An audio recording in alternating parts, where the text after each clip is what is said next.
ఒకటి లోకల్‌గా ఉన్నవాళ్ళు ఈ ఈ మార్పు అనేది ఏంటి అంతకుముందు ఒక స్టేట్‌గా ఉండి ఇప్పుడు యూనియన్ టెరిటరీ అయిన తర్వాత ఈ మార్పు వల్ల మాకు ప్రయోజనం ఉంది అని చెప్పి స్థానికంగా వాళ్ళకి అనిపించాలి.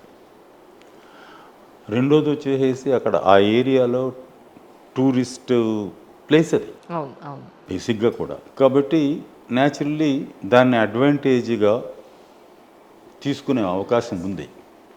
కాబట్టి ఆ ఏరియాలో కంటిన్యూస్ ఫోకస్ ఉండడం అనేది అవసరం. కానీ ఇప్పుడు కంటిన్యూస్ ఫోకస్ అనేది మిలిటరీ ప్రెజెన్స్తో కనపడుతున్నది తప్పితే లోకల్ ఆర్గనైజేషన్స్ వాళ్ళు working with the government, working with civil organise అనేది ఇంకా రావాల్సిన అవసరం ఉంది. కరెక్ట్. కరెక్ట్. సంచేత ఏంటంటే ఇది మన దగ్గర పరిస్థితుల్ని మనం ఇంప్రూవ్ చేసుకోవాల్సిన అవసరాన్ని ఇది బాగా గుర్తు చేస్తుంది. కరెక్ట్. ఇప్పటివరకు మన రెస్పాన్స్ ఈస్ గుడ్.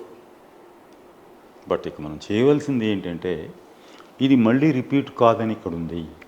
కాకుండా ఉండాలి అని అంటే మన జాగ్రత్తలను మనం తీసుకోవాలి.